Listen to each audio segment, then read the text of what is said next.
누가복음 3장 21절부터 23절까지 읽겠습니다. 백성이 다 세례를 받을새 예수도 세례를 받으시고 기도하실 때에 하늘이 열리며 성령이 비둘기같이 그의 위에 강림하시더니 하늘로부터 소리가 나기를 너는 내 사랑하는 아들이라. 예수께서 가르치심을 시작하실 때에 30세쯤 되시니라. 사람들이 아는 대로는 요셉의 아들이니 요셉의 위는 헬리요. 네, 여기까지 하겠습니다.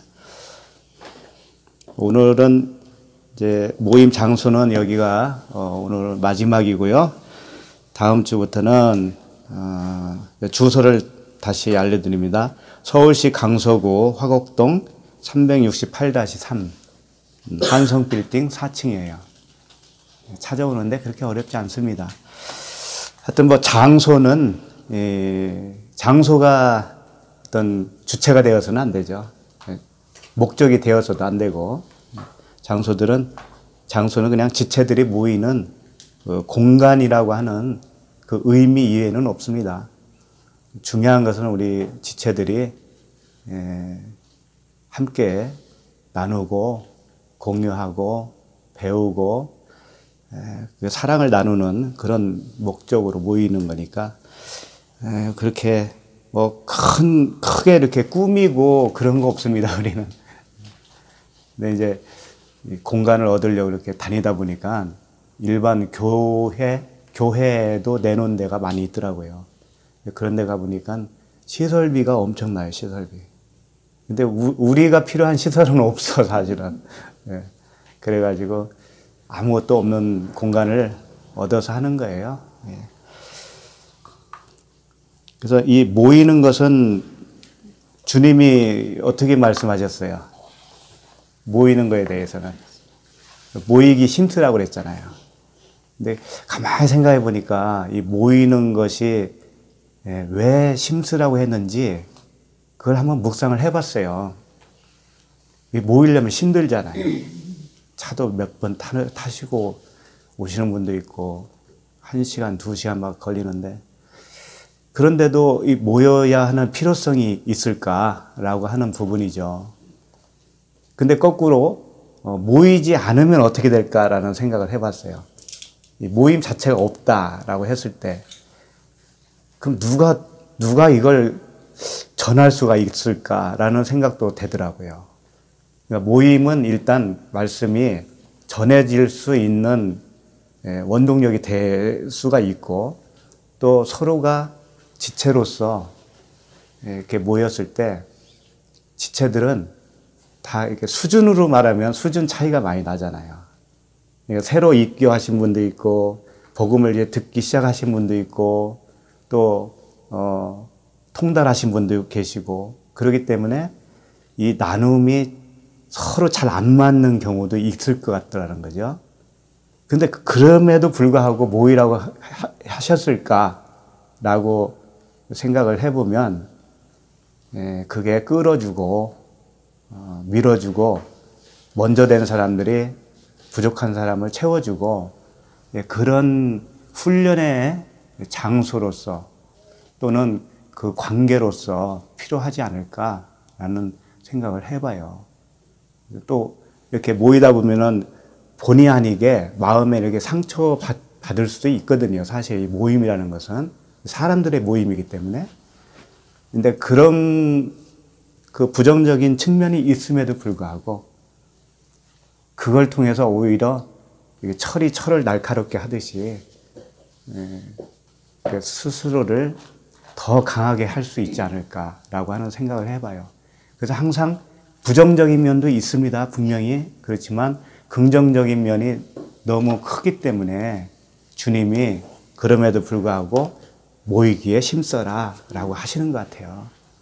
그런 부분을 너무 소홀히 하지 않았으면 하는 생각이 들었습니다. 자, 오늘 말씀을 보시면 예수님이 이제 세례를 받으시는 그런 모습이고요. 그 다음에 이어서 이제 예수님의 계보가 나옵니다. 족보. 이걸 이제 톨레도트라고 하는 거예요. 톨레도트의 의미는 원래 낳는다는 의미가 있습니다. 아이를 낳는 거죠. 누가 누구를 낳고 그 역사를 이제 톨레도트라고 합니다. 그래서 먼저 살펴볼 것은 이제 오늘 예수님이 세례를 받으셨는데 왜 세례를 예수님이 받으셨을까? 또 예수님이 받은 세례는 의미가 어떤 의미가 있을까라는 그런 측면을 좀 살펴보고 그 족보에 대해서 쭉 나와 있는데 꼭 성경에 기록해야 할 그런 목적이 있었을까? 그렇다면 그 족보의 의미가 뭘까? 그런 것들을 좀 살펴봤으면 좋겠습니다. 21절 한번 같이 읽을까요? 시작. 백성이 다 세례를 받을새 예수도 세례를 받으시고 기도하실 때에 하늘이 열리며. 여기 잘 보시면 백성이 다 세례를 받을새 그랬습니다. 예수님이 왜 세례를 받으셔야 하는 부분에 대해서는 여기서는 잘 안 나타나 있지만 마태복음 3장 14절에 이런 말씀이 있어요. 제가 읽어드립니다. 요한이 말려 이르되, 요한이 이제 예수님이 세례받으러 올 때 한 말이에요. 말려 이르되 내가 당신에게서 세례를 받아야 할 터인데 당신이 내게로 오시나이까. 이렇게 세례 요한이 먼저 얘기를 했습니다. 근데 세례 요한의 이 말이 틀린 말일까요? 맞는 말일까요? 요한이 뭐라 했냐면 당신에게서 내가 세례를 받아야 맞는데 당신이 왜 내게 옵니까? 이 말 자체가 틀릴까요? 맞을까요? 맞죠. 세례 요한도 세례를 받아야 되죠. 예수님에게 세례를 받아야 돼요. 그러니까 이 말씀은 항상 맞는 말씀인데 부정적인 투로 쓰여진 부분들이 너무나 많아요. 거기에 우리가 살짝 속거든요. 예. 그러니까 이 말씀은 예수께서 십자가에 죽으실 때 사실은 요한도 그때 죽은 거예요. 설명을 다시 할게요. 세례 요한이 언제 죽었냐면은 예수님이 이제 사역을 시작하기 전에 죽었잖아요. 사실은 죽었어요. 그런데 세례 요한의 머리가 어디로 갔냐면 헤로디아한테 간 거예요. 그러니까 이런 말이 되는 거예요. 세례 요한의 죽음은 온 세상에 비진리에 있는 사람들을 세례 요한의 머리로 다 얹어버린 거예요. 그러니까 율법 아래 가둬버렸다는 얘기예요. 그런데 가둬버린 분이 또 누구냐면 예수님이셔요. 그러니까 세례 요한은 예수님과 동일한 일을 하시는 거예요. 그래서 예수님을 헤롯 대왕이 뭐라 했냐면은 저 사람이 분명히 세례 요한이 살아났을 거야. 살아나서 저 능력을 발휘하는가 봐. 난 무서워 죽겠어. 이런 말을 했다고요. 그러니까 그런 말이 뭐냐면 예수님이 세례 요한이 살아나서 예수님이 됐다는 얘기가 아니고 엘리야가 세례 요한으로 왔다고 그랬잖아요. 그러니까 이걸 뭐 윤회설 이런 걸로 생각하시면 안 됩니다. 그 사역이 같은 사역이라는 거예요. 엘리야의 사역이 세례 요한에게 이어서 주어진 거고 또 세례 요한이 살아나서 예수가 됐다라는 의미는 세례 요한의 사역이 예수님에게 인도되었다. 이어서 하고 계시다라는 측면이죠. 그러니까 세례 요한의 죽음은 언제 정확하게 죽느냐면은 세례 요한과 예수가 같은 거니까 세례 요한도 율법이요 육체 예수도 율법이란 말이에요. 그 율법이 언제 죽냐면 십자가에서 죽을 때 완성이 되잖아요. 다 이루었다 그러잖아요. 그러니까 결국은 세례 요한도 그때 죽은 거예요. 따지고 보면은 예수님이 죽을 때 같이 죽은 거예요. 엘리야도 그때 같이 죽은 거예요. 모세도 그때 죽은 거예요. 그러니까 변화산에서 모세, 엘리야, 예수님이 만났잖아요. 별세에 대해서 얘기했잖아요. 근데 거기에 모세, 엘리야지만 엘리야는 또 뭐라고 했어요? 세례 요한이라고 그랬으니까. 그분들이 죽는 것이 언제 죽는 것이냐? 십자가에서 죽을 때. 그때 완성이다 이거죠. 근데 이제 누가복음 12장 50절에 이런 말씀을 예수님이 하셨습니다. 예수님이 이제 오늘 본문에서는 세례를 받으시잖아요. 근데 예수님이 이런 말씀도 하셨어요. 나는 받을 세례가 있으니 그랬어요. 내가 받을 세례가 또 남아있다라는 거죠, 예수님이. 그것이 이루어지기까지 나의 답답함이 어떠하겠느냐.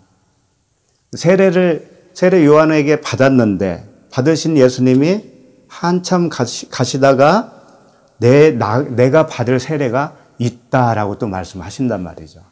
그러니까 예수님의 세례는, 진짜 세례는 십자가의 죽음이시다라고 하는 거예요. 그때까지는 답답하다. 왜 답답하냐면 다 거기에 가둬놨기 때문에 그래요. 율법 아래 가둬놨기 때문에 그래요. 그 다음에 다시 21절 보시면 백성이 다 세례를 받을 새 예수도 세례를 받으시고 그랬는데 여기서 백성이 다라는 다자가 있죠. 이 다라는 단어가 모두라는 단어예요. 파스, 모두, 온갖 뭐 이런 뜻이에요. 그런데 여기에 원어를 보니까는 파스인데 하파스라고 되어 있어요. 이게 파스, 온갖, 모두를 더 강조한 거예요.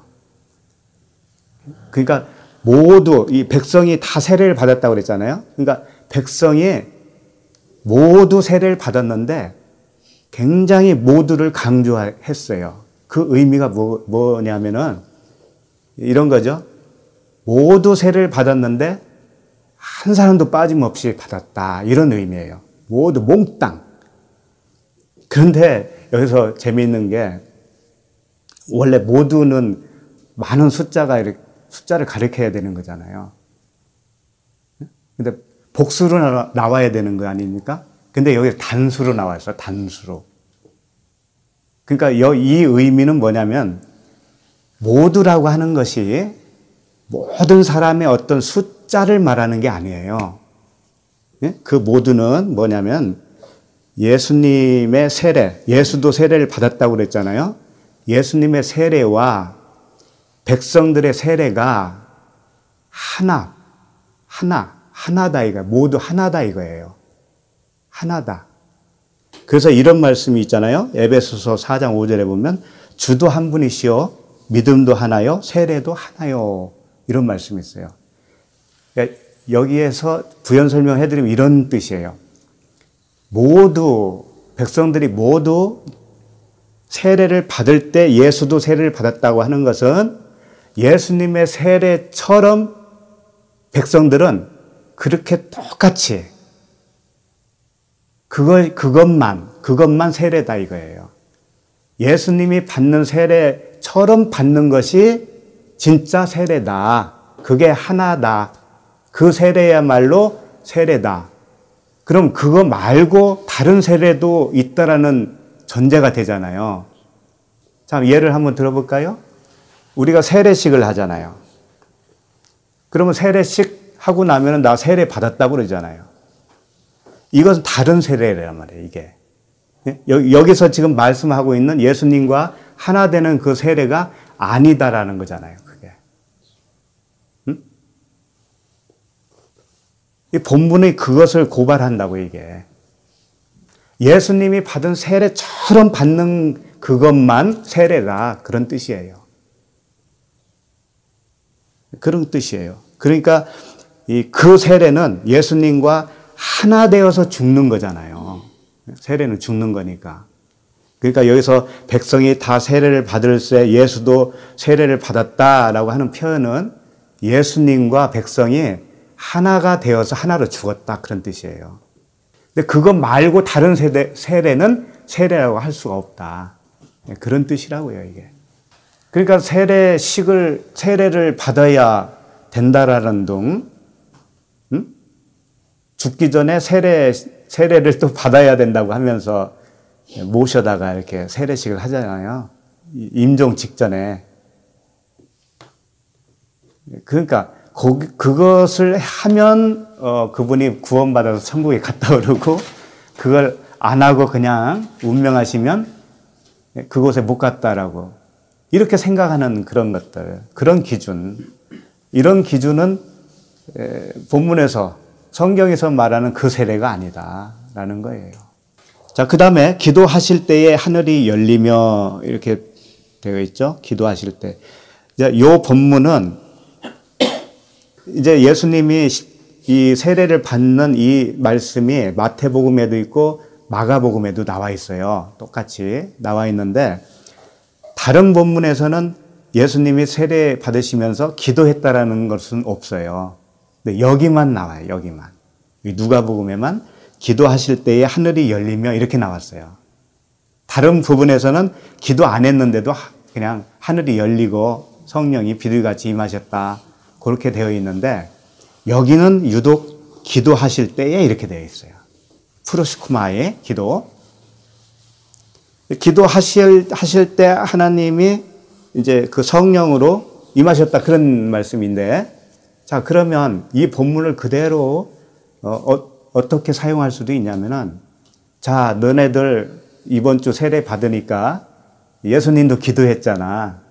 너희도 또 기도하고 와. 이렇게 할 수 있잖아요. 응? 더군다나 성령을 받아야 되니까 기도를 빡세게 해야 돼. 이렇게 적용할 수 있는 거 아니겠어요?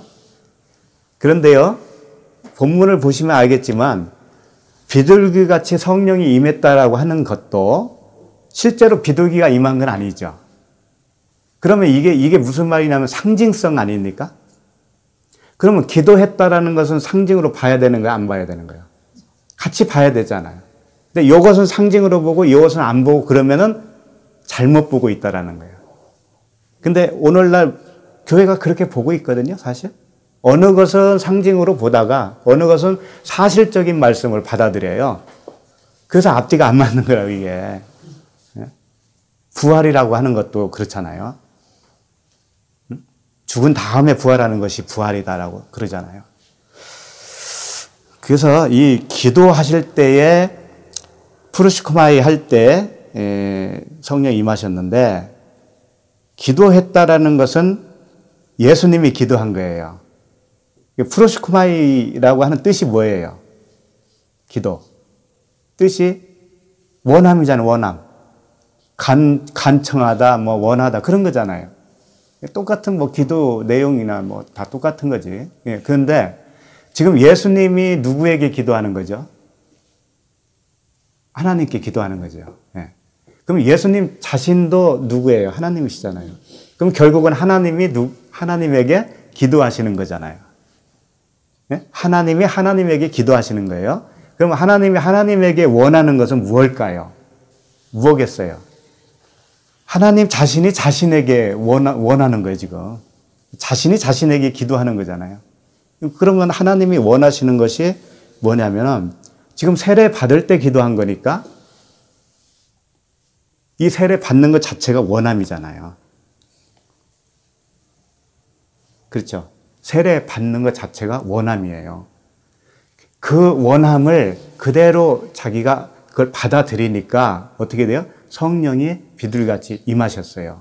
그러면 기도해야 성령 받는다, 좋아요. 그러면 기도할 바에는 주님처럼 하셔야지. 주님은 어떤 기도를 하셨냐면 죽기를 위해서 기도한 거예요. 세례가 죽는 거 아닙니까? 그럼 겟세마네 동산에서 주님이 기도하실 때 어떤 기도를 하셨어요? 내 뜻대로 마옵시고 아버지의 뜻대로 되기를 원하나이다. 그 기도밖에 뭐 있습니까? 그래요. 기도하시려면 그 기도를 하셔야 되는 거예요. 그러니까 하나님의 원하심을 구하는 것이 기도예요. 나의 원함을 기도하는 게 기도가 아니고 하나님의 원하심. 하나님의 원하심은 딱 한 가지예요. 핵심적으로 말씀드리면 십자가의 죽음과 부활밖에 없어요. 그러니까 우리도 십자가의 죽음과 부활, 그거밖에는 원할 게 없어요. 왜? 그게 가장 영광스러운 거니까. 하나님이 원하시는 것이 그거밖에 없어요. 십자가의 죽음과 부활이에요.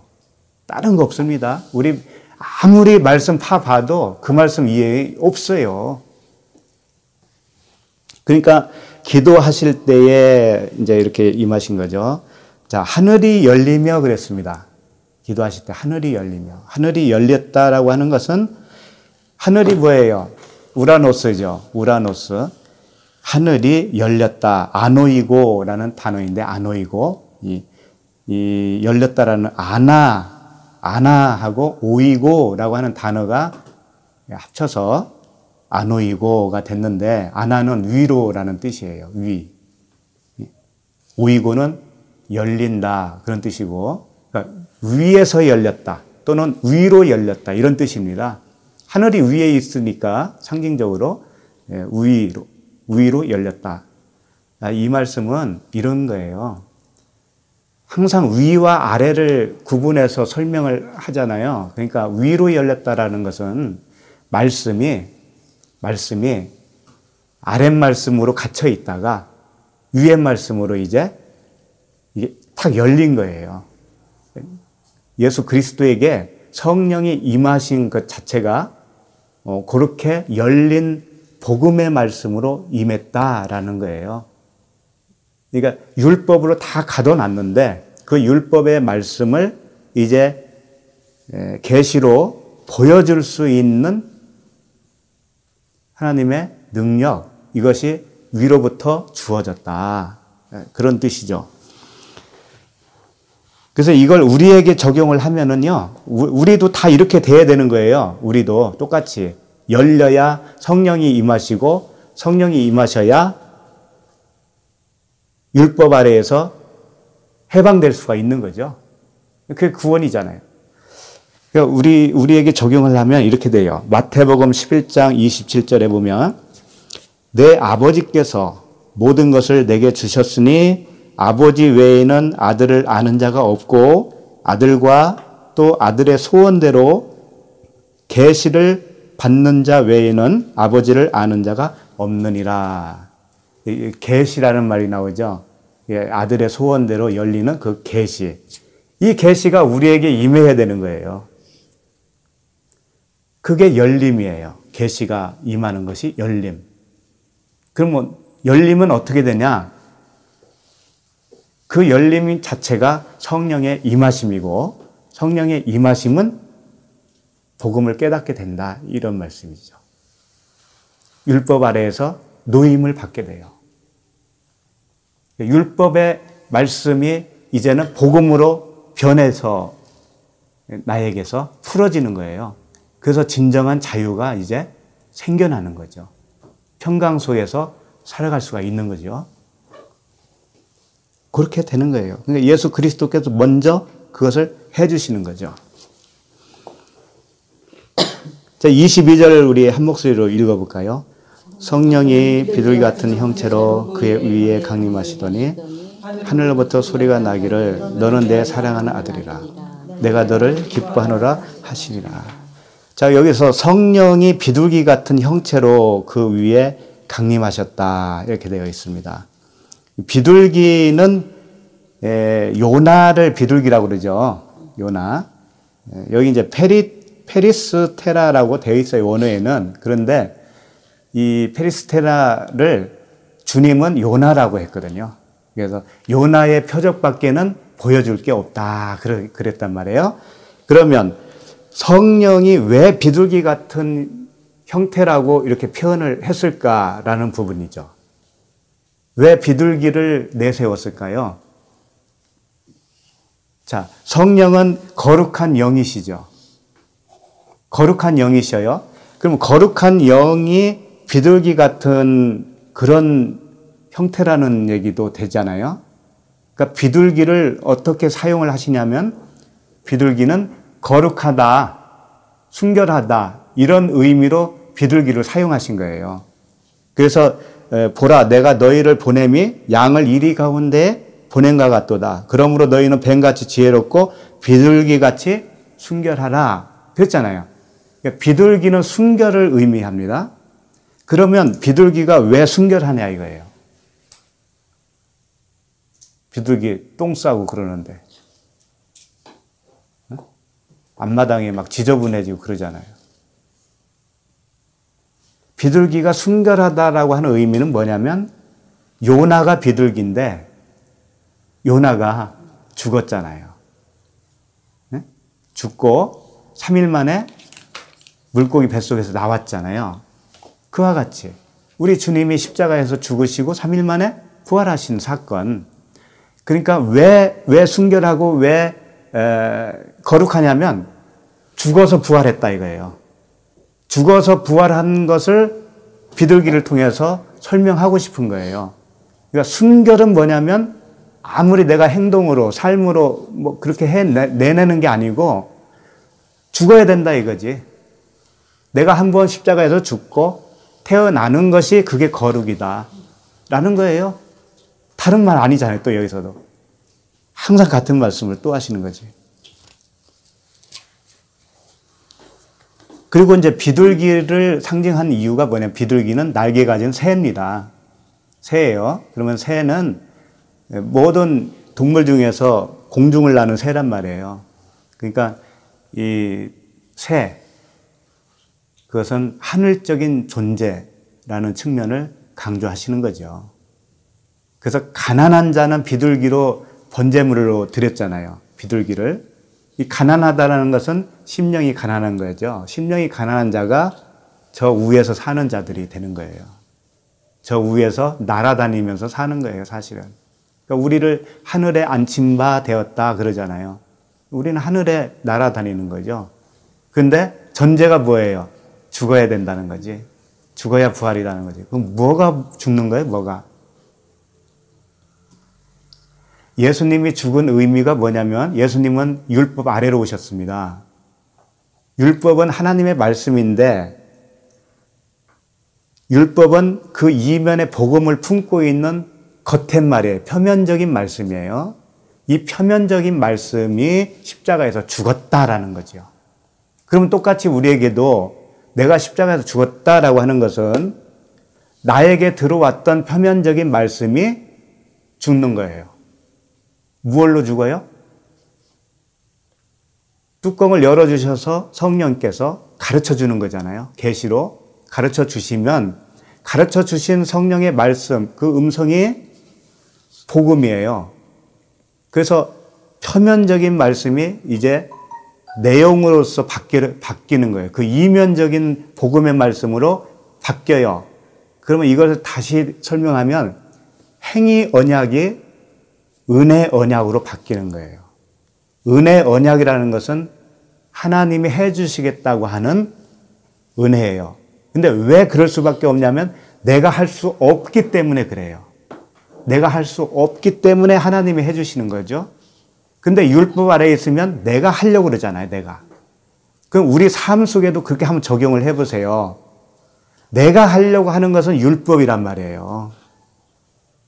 네? 그분이 주셔서 그분 마음으로 해나가는 것은 복음이에요. 우리 삶도 물론 내가 합니다, 다. 밥도 내가 먹어야 되잖아요. 직장도 내가 내 발로 가야 되는 거예요. 그런 의미가 아닌 거예요. 그런 의미가 아니고 내가 하지만 그 모든 것은 주님의 인도하심이다라는 그 믿음으로 산다라는 걸 말하는 거예요. 모든 것이 주님이 하시는 거예요. 주님이. 그걸 믿느냐 안 믿느냐는 천지 차이라니까요. 주님이.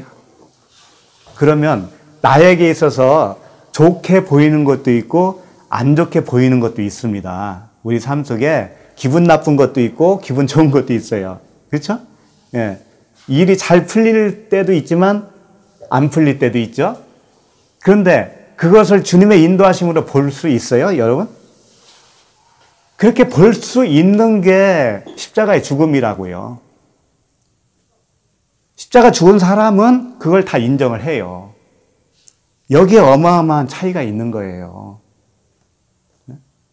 말씀을 많이 알고 적게 알고 이건 별 문제입니다.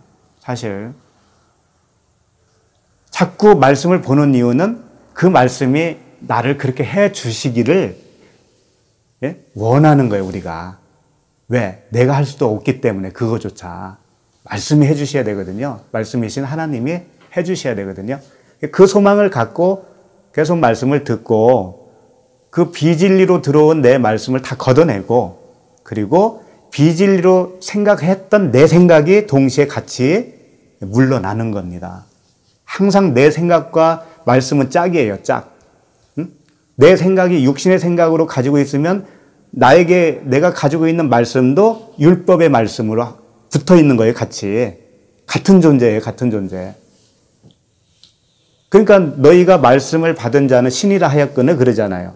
그러니까 율법이든 복음이든 말씀을 내가 받았으면 내가 신이에요. 신인데 육신의 생각으로 받아 있는 그 말씀, 나하고 딱 결탁이 되어 있는 그 말씀은 귀신이 되는 거예요. 귀신. 귀신. 그게 귀신인 거예요. 말씀이 귀신이라고요. 네? 그렇게 그 말씀을 그렇게 여기고 있는 나도 귀신이요.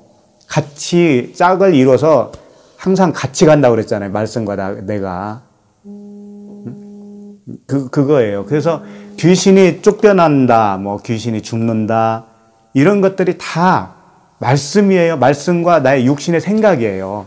말씀과 육신의 생각이 같이 죽어야 돼요. 그러니까 예수와 함께 내가 죽었다라고 표현을 하지요. 그러면 예수는 뭐냐면 말씀이잖아요. 말씀. 그러니까 예수라고 하는 말씀과 나라고 하는 육체가 같이 죽는 거예요. 같이.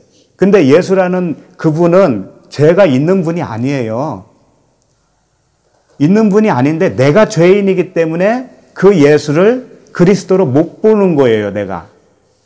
내가 죄인이기 때문에 율법을 복음으로 못 보는 거라고요. 네? 그러니까 내가 못 보고 있는 내가 그 율법과 함께 죽을 수 있는 방법은 성령이 오셔서 그걸 해 주셔야 돼요. 성령이 오셔서 눈을 열어주시면 내가 그런 존재구나 라고 하는 것을 알게 되고 내가 붙잡고 있는 그 말씀도 율법이었구나 라고 하는 것을 알게 돼요. 깨닫게 돼요. 그러면 그 깨닫는 순간에 나의 잘못된 내 육신의 생각과 잘못 붙들고 있는 그 말씀이 동시에 같이 죽는 거예요. 근데 한쪽만 죽으면 그건 잘못된 거란 말이에요. 한쪽만 죽으면. 동시에 같이 죽어야 되는 거예요. 반드시 그렇게 되어져요. 그렇게 되어지면 우리 삶 속에서 어떻게 변하냐 그러면 어떻게 변하는 모습이 도대체 뭐냐? 그것은 내 뜻대로 마옵시고 하나님 뜻대로라는 거예요. 그게 간단한 문제 같지만요. 요것처럼 안 되는 거 없어요. 요것처럼 안 되는 거 없어요. 내가 살아있으면 이게 안 됩니다. 그냥 이론적으로는 가능해요.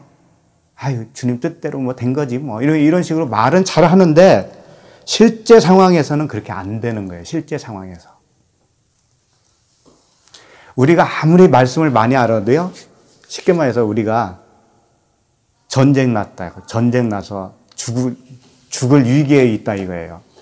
그 말씀 생각이 날까요? 안 날까요? 극한 상황에서 교통사고가 나든지 해서 몇 바퀴 돌아서 숨이 지금 헐떡거려요. 그 상황에서 여러분 말씀 생각날 것 같아요? 히브리어 원어로 이게 뭐라고 했더라? 이거 이때 내가 차분해야 되는데 이렇게 생각날 것 같아요? 안 돼요. 전혀 생각이 안 나요. 그런 건. 안 나고 그냥 내 마음이 평안해지는 거예요. 그 상황에서. 왜? 그분이 임재하고 나는 죽었기 때문에 그런 거예요. 그런 삶을 살으라는 얘기예요. 그런 삶. 그게 안 되면은 될 때까지 집요하게 주님 앞에 긍휼로 갈 수밖에 없다니까요. 긍휼을 베풀어 주세요. 우리는 그거밖에 할 거 없어요, 사실은. 그래서 이제 다시 말씀을 보면 하늘로부터 소리가 나기를 너는 내 사랑하는 아들이라 내가 너를 기뻐하노라 하시니라. 자, 하나님은 예수 그리스도를 왜 사랑할까요? 사랑하는 아들일까요? 그 어리석은 질문이지. 하나님의 아들인데 사랑하지. 그리고 또 내가 너를 기뻐하노라 그랬는데 왜 기뻐할까요? 아들이니까 기뻐하지. 그런데 이제 이 기뻐하다라고 하는 말씀 속에는 이런 게 있어요. 좋게 생각한다라는 뜻도 있고 또 받아들여졌다라는 뜻이 있습니다. 아들은 받아들여진 자가 아들이라는 거죠. 그러니까 예수님이 뭐 하나님의 외아들이니까 당연히 아들이고 받아들여졌다라고 뭐 그건 사실이죠. 그런데 우리들 한번 생각해 보세요. 우리들이 하나님의 아들일 경우에 정말 아들이냐 아니냐를 무엇로 알겠느냐 이거지. 정말 하나님이 나를 기뻐하는 아들로 사랑하는 아들로 봐주느냐 이게 문제예요. 이게. 그럼 무엇로 그게 결정이 나느냐 이거지. 나 잘 살고 있으니까? 응? 건물 몇 개 있고 막 나 잘 살고 있으니까 하나님이 나를 기뻐하는 거야. 이렇게 생각하실 거예요? 아니면 나 지금 굉장히 어려운데 병도 있고 사는 것도 참 어려운데 하나님이 나를 뭐 아들로 생각할까? 기뻐하지 않으니까 이런 일이 있는 거 아닐까? 별별 그런 기준이 있을 거란 말이에요. 그런데 이런 말씀이 있습니다. 요한복음 1장 13절에 보면은 이는 혈통으로나 육정으로나 사람의 뜻으로 나지 아니하고 오직 하나님께로부터 난 자들이니라 이런 말씀이 있어요. 이게 무슨 말이냐면 혈통으로나 육정으로나 하나님의 아들로 낳을 수는 없다 이거예요. 응? 그렇죠. 그건 알죠. 그런데 여기서 말하는 혈통, 육정이 뭐냐면 바로 말씀을 얘기하는 거예요. 무슨 말씀? 표면적인 말씀. 응? 다 그걸 말하고 있어요. 표면적인 말씀으로 붙들고 있는 사람의 특징은 어떻게 되냐면 족보 이야기 나오겠지만 그 족보를 중요시하는 거예요. 그럴 거 아니에요. 그게 바리새인과 서기관들이잖아요. 대표적인 인물들이 나의 아버지는 아브라함이거늘 우리가 종된 사실이 없는데 왜 우리 보고 종이라고 하느냐 뭐 이런 말도 있었잖아요. 그러니까 여기서 혈통, 육정 이것은 다 율법 아래에 있는 사람들을 말하는 거예요. 그런 상태에 있으면 하나님이 기뻐하는 아들이 된다 안 된다? 안 된다. 지금 말씀으로 얘기하는 거예요. 말씀. 이 말씀에 네가 살고 있냐? 저 말씀에 살고 있느냐? 요것을 지금 계속 말씀하고 있는 거예요. 그러니까 기뻐하는 아들이라 할 때는 예수님은 누구냐면 독생자잖아요. 독생자. 모노게네스라고 하잖아요. 모노게네스. 모노게네스라고 하는 뜻은 뭐냐면 진리의 아들이다라는 뜻이에요. 그럼 진리는 뭐냐면 선악이 아니에요.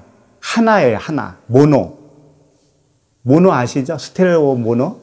모노는 진리예요. 근데 진리는 선과 악을 구분하는 게 아니고 진리는 하나란 말이에요. 딱 하나. 그냥 사랑이에요. 사랑. 그러니까 사랑의 아들로 태어나면 기뻐하는 아들인 거예요. 그게 독생자예요. 네? 예수 그리스도는 맏형으로서 독생자 예수 그리스도가 맞지만 우리도 똑같은 아들로 태어나면 우리도 무슨 아들이다? 독생자다. 우리도 독생자다. 네? 근데 독생자가 되어야만이 기뻐하고 사랑하는 아들이다. 이런 뜻이에요. 세례 받을 때 하필이면 세례 받을 때 그런 말씀 하셨겠어요? 죽어야 된다는 얘기잖아요. 죽어야. 뭐가 죽어야 된다? 나하고 짝을 이룬 말씀. 네? 잘못된 말씀. 육체의 말씀. 나의 육체의 생각. 이것이 같이 죽어야 된다. 그러면 내가 모노게네스가 되는 거예요. 응? 그러면 기뻐하는 자, 사랑받는 자가 되는 거죠.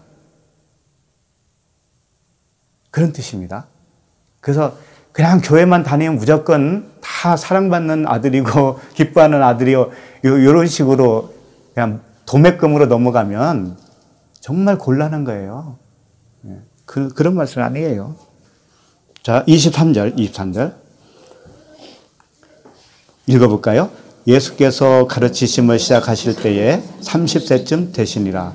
사람들이 아는 대로는 요셉의 아들이니 요셉의 위는 헬리오. 예수께서 가르치심을 시작할 때가 이제 30세. 이건 잘 아시죠? 30세. 제사장이 이제 30세부터 시작을 해서 50세에 마감을 하는 거예요. 그러니까 예수님 뭐 그러잖아요. 네가 50세도 안 됐는데 그런 말을 하지 않아요. 그러니까 제사장을 은퇴할 나이도 안 됐는데 이런 뜻이에요. 은퇴할 나이가 되면 네가 이제 지천명이잖아. 그러니까 그런 뜻인데 하여튼 30세부터 시작을 해요. 이게. 그래서 제사장 시작이 30세인데 히브리서 4장 14절에 보면 이런 말씀이 있습니다. 그러므로 우리에게 큰 대제사장이 계시니 승천하신 이 곧 하나님의 아들 예수시니라. 우리가 믿는 도리를 굳게 잡을지어다. 이런 말씀이에요. 그러니까 예수님은 제사장으로서 지금 등극을 하고 있어요. 30세쯤. 근데 그분은 인간이 세운 그 제사장하고는 틀리죠. 큰 대제사장이에요. 제사장 중에서 가장 으뜸 가는 진짜 제사장. 그분은 우리를 살릴 수 있는 제사장이죠. 그분의 죽으심으로 인해서 그 사랑으로 우리를 살릴 수가 있는 그런 큰 제사장입니다. 그리고 다윗이 왕위에 즉위할 때가 30세에 즉위를 했어요. 다윗이. 다 그런 의미가 있습니다. 그리고 요셉이 그 30세의 총리가 돼요. 그래서 이 30세가 됐다라는 의미는 이제 생명을 살릴 수 있는 나이가 됐다. 그런 뜻인 거예요. 자, 그럴 때 사람들이 아는 대로는 요셉의 아들이니 이랬습니다. 사람이 아는 대로는 이라는 뜻은 뭐예요? 혈통으로는 그렇지 않아요. 혈통으로는 저 눈에 보이는 예수님이 혈통으로는 그 아버지가 요셉이야. 그런 뜻이죠. 그러면서 요셉의 아들이니 요셉의 위는 헬리오 하면서 이제 계속 족보가 시작이 돼요. 그런데 이 족보가 어디에서 끝나요? 하나님에서 끝나죠. 하나님에서 끝났다라는 것은 예수 그리스도가 원래 어디서 왔다라는 거예요. 하나님에게서 나오신 분이에요. 근데 이 족보는 오르막 족보예요. 오르막 족보. 내리막 오르락 그 들어보셨을 거예요. 야곱이 꿈을 꿀 때 사닥다리가 천사들을 위해서 오르락 내리락. 그게 이 꿈이에요. 똑같은 거예요. 그러니까 마태복음에 가면은 이 족보가 나오죠. 족보가 나오는데 마태복음에서는 아브라함과 다윗의 자손 예수 그리스도의 세계니라 이렇게 시작이 됩니다. 근데 누가복음은 예수 그리스도부터 시작을 해서 하나님까지 쫙 올라가잖아요. 근데 내리막 족보, 마태복음 내리막 족보라고 해요. 내려오는 거잖아요. 위에서부터. 근데 아브라함과 다윗의 자손 이렇게 표현을 했단 말이에요. 그 뜻은 뭐냐면 아브라함은 하나님이 뭐라고 했냐면 너는 나의 벗이다 이랬어요. 벗이다. 그리고 다윗은 뭐냐면 다윗은 왕이잖아요. 왕인과 동시에 다윗은 다윗 이름값이 있어요. 이름이 뭐냐면 사랑받는 자라는 뜻이에요. 사랑을 받는 자. 그러니까 하나님이 그 아브라함과 다윗의 자손 할 때는 벌써 예수 그리스도를 통해서 우리를 벗을 삼겠다. 벗을 삼고 사랑받는 아들로 삼겠다. 그 예수 그리스도를 통해서 너희들을 낚아챌 거다. 라는 포석이 깔려 있는 거죠. 그래서 위에서부터 내려와요. 그리고 누가복음에서는 밑에서 위로 올라가요. 왜 이것을 이렇게 했을까? 왜 이걸 그렇게 했을까? 요한복음 3장 13절에 보면 여기는 좀 찾아봐야 될 것 같으네요. 요한복음 3장 13절 하늘에서 내려온 자 곧 인자 외에는 하늘에 올라간 자가 없느니라. 그러니까 내려왔다 그러죠. 예수 그리스도께서 하늘에서 내려왔어요. 그리고 올라간 자는 자기밖에 없다라는 거예요. 근데 올라간 것은 아직 아니에요. 아직 아닌데 이렇게 표현을 하죠. 그러면서 14절에 보세요. 모세가 광야에서 뱀을 든 것 같이 인자도 들려야 하리니 이는 그를 믿는 자마다 영생을 얻게 하려 하심이니라. 자, 그분이 혈통을 타고 이렇게 내려오셨습니다. 땅에 내려오셨죠. 근데 올라갈 때는 어떻게 올라가냐면 십자가에서 뱀이 들린 것 같이 들려야 올라가는 거예요. 들리는 게 올라가는 거예요. 그러니까 내려와서 뭘 하시겠다는 거예요? 죽으시겠다는 거죠. 십자가의 죽음. 죽으시고 부활을 하셔서 올라가시겠다 그런 뜻이잖아요. 네? 그래서 족보를 내리락 족보와 오르막 족보를 두 가지를 이렇게 세팅을 딱 해놓으신 거예요. 그런데 이제 오늘 그 말씀을 다시 누가복음을 가보면은 사람들이 아는 대로는 요셉의 아들이니 그랬습니다. 지금 보고 계시죠? 네. 아들이니 요셉의 이인은 헬리오 그랬죠. 근데 이게 마태복음을 한번 가보세요. 마태복음 끝에 1장 마태복음 1장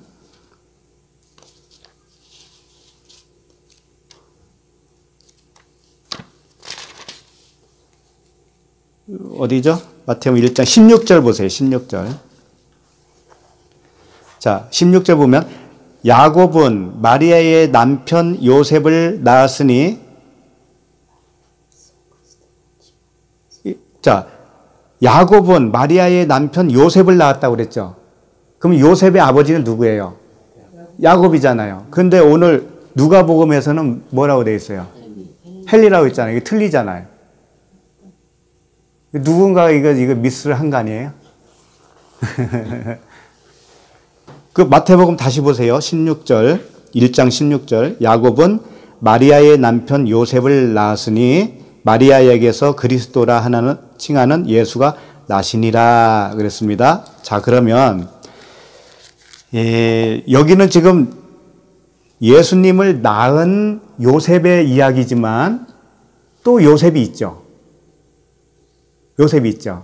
그 요셉의 아버지가 누구예요? 야곱이죠. 이게 세팅을 같이 하는 거예요. 그렇다면 아브라함, 이삭, 야곱의 12아들 중에서 요셉이 있죠. 요셉은 애굽에 팔려가서 총리로 일했잖아요. 30세. 그 요셉을 지금 이 요셉으로 세팅을 딱 하는 거예요. 그러니까 그 요셉은 사실상 그리스도의 모형이에요. 요셉은. 그러니까 야곱이 요셉을 낳은 거 똑같잖아요, 지금. 그러니까 그 요셉은 예수 그리스도에 대한 모형으로서 일을 하는 거예요. 그러면 요셉의 아들이 있죠. 요셉의 아들. 누구? 므낫세와 에브라임이 있죠. 네. 므낫세는 무슨 뜻이냐면 장자잖아요. 장자인데 므낫세는 제거하다, 버려져야 된다, 잊어져야 된다 그런 뜻을 가지고 있어요. 므낫세가. 그럼 에브라임은 뭐예요? 에브라임은 두 배로 증가하다 그런 뜻이에요. 근데 사전에는 두 배로 되어 있지만은 사실 두 배라기보다는 내 의견은 두 번째라고 하면 좋겠어요. 두 번째. 율법과 복음이니까 항상 두 번째. 그러니까 무슨 말이냐면은 이 요셉의 두 아들이 예수와 그리스도를 표현하고 있다 이거예요. 므낫세는 예수요, 에브라임은 그리스도라는 거예요. 그래서 이 요셉의 아들로 예수님이 태어나는 걸로 이렇게 세팅을 딱 했다니까요. 그러면 왜 누가복음에서는 요셉의 아버지가 헬리냐 이거예요. 이것은 이런 뜻이 있어요. 그 헬리는 원래 엘리인데 마리아의 아버지예요. 요셉의 아내 되는 마리아의 아버지가 엘리라고요. 그러면 더 정확하게 얘기하면 요셉의 장인어른이 되는 거예요. 그러죠? 그런데 아버지라고 한 거죠. 그렇다면 마리아와 요셉은 같다라는 거예요. 마리아와 요셉이 동일 인물이다 이거예요. 하나다 이거예요. 뭐 하나일까요? 구약이라고 하는 말씀이에요.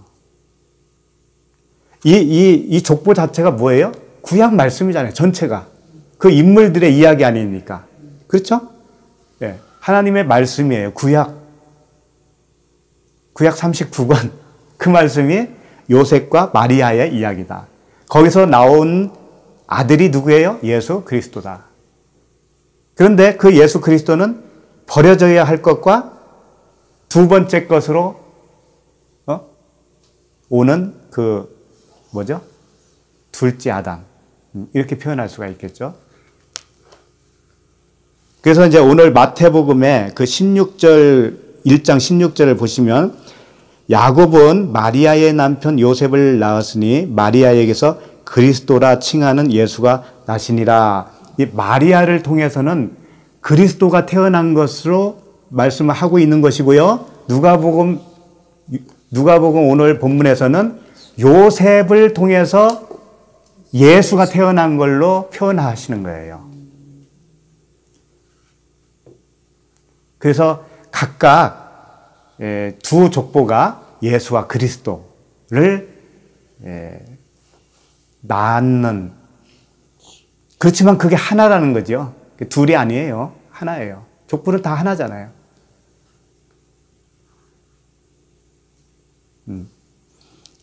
그러니까 결국은 하나님께로 올라가려면 어떻게 해야 되냐? 십자가에서 죽어야 된다. 결론은 그거예요, 또. 네. 그래서 이 로마서 1장 3절을 한번 보실까요? 로마서 1장 3절. 이제 힌트를 주는 말씀이 여기에 또 있는데, 로마서 1장 3절에는 그의 아들에 관하여 말하면 육신으로는 다윗의 혈통에서 나셨고 성결의 영으로는 죽은 자들 가운데서 부활하사 능력으로 하나님의 아들로 선포되셨으니 곧 우리 주 예수 그리스도시니라. 무슨 말씀이냐면 그의 아들에 관하여 예수 그리스도로 말하면 육신으로는, 그러니까 예수로는 이런 뜻이에요. 육신으로는 다윗의 혈통이다. 다윗의 혈통이 뭐냐면 문자적인 이 율법의 말씀이 다윗의 혈통이에요. 예? 문자, 이 문자 말씀이 겉뜻이 표면적 말씀이 다 행위책이거든요. 이게 행위책. 행위책으로는 다윗의 혈통. 아들에 관하여 육신으로는, 육신이 뭐예요? 예수잖아요.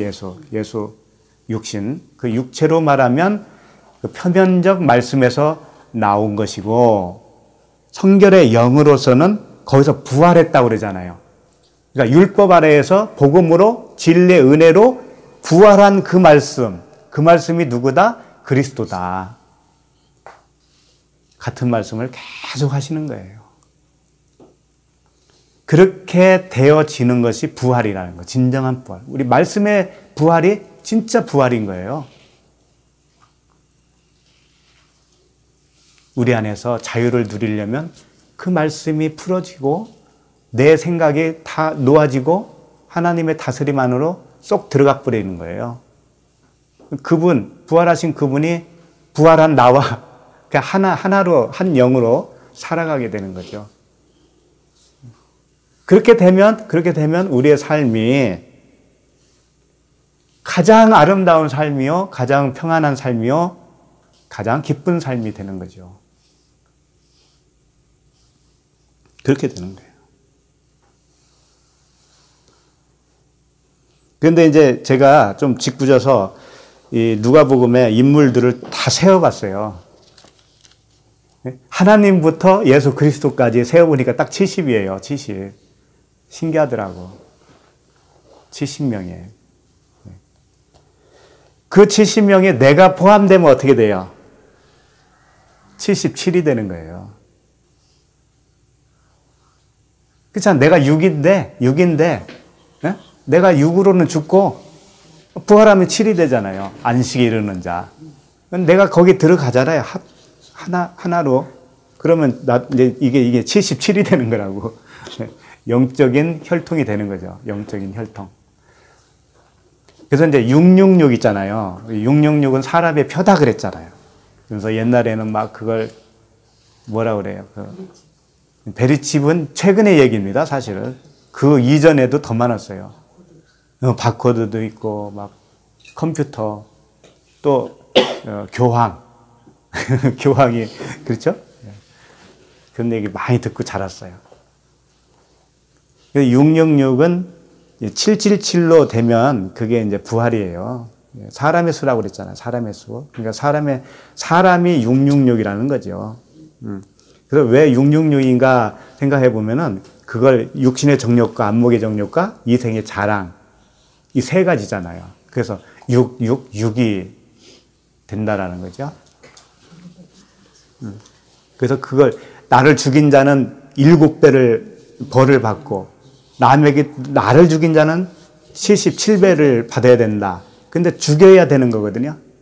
그럼 자기가 죽으면 그렇게 되는 거죠. 777이 되는 거죠. 그래서 이제 그 창세기 28장 10절을 잠깐 보시고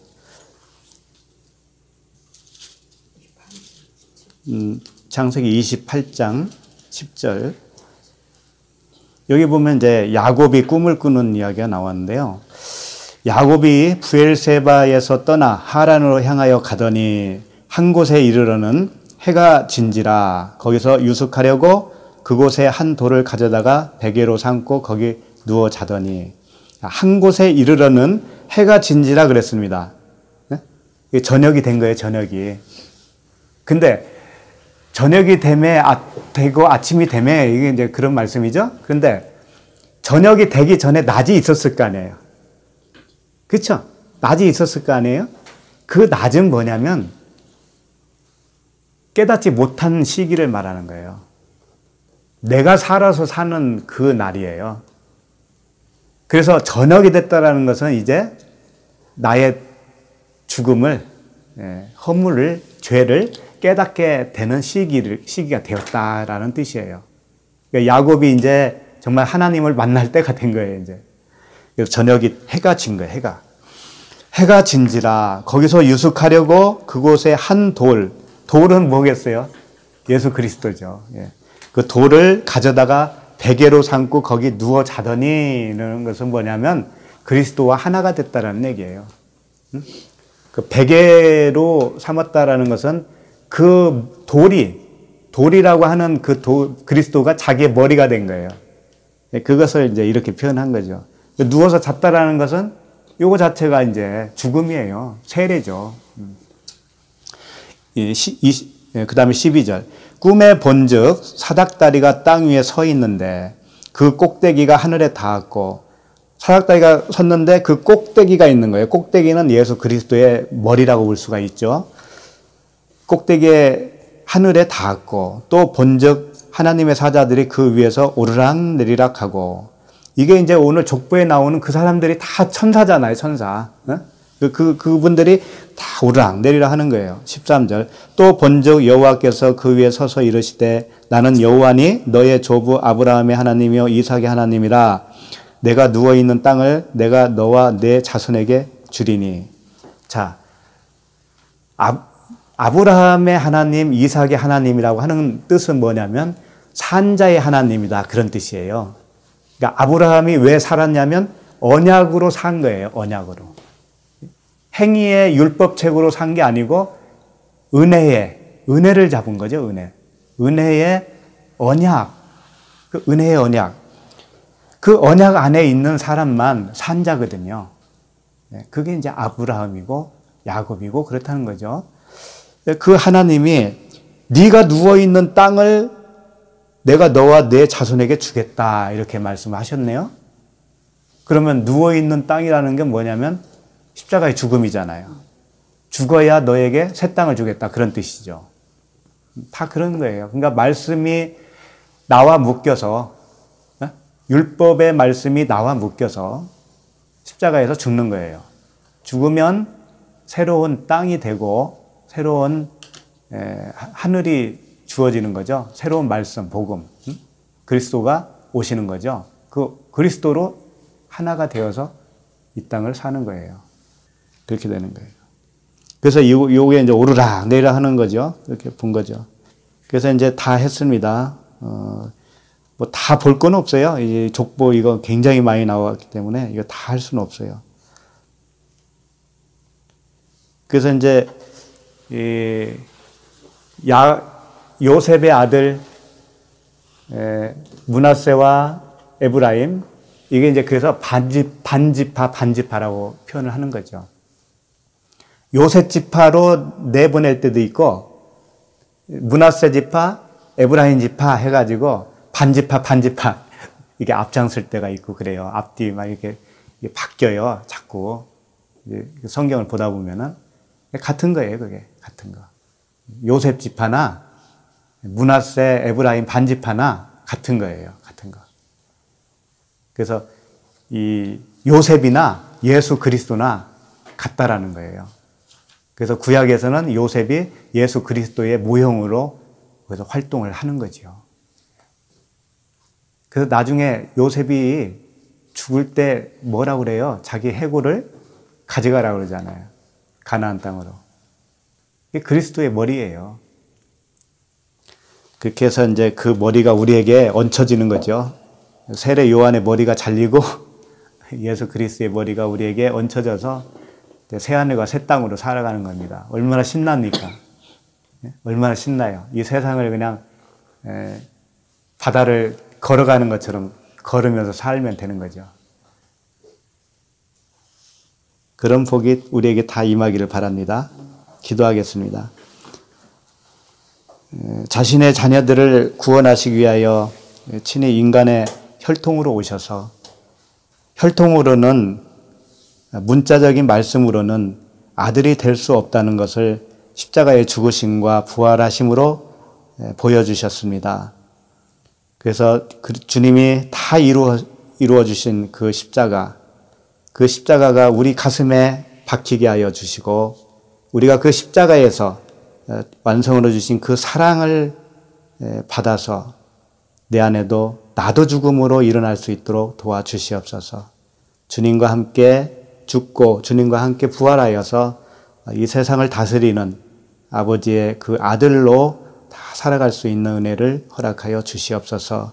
예수 그리스도 이름으로 기도합니다. 아멘.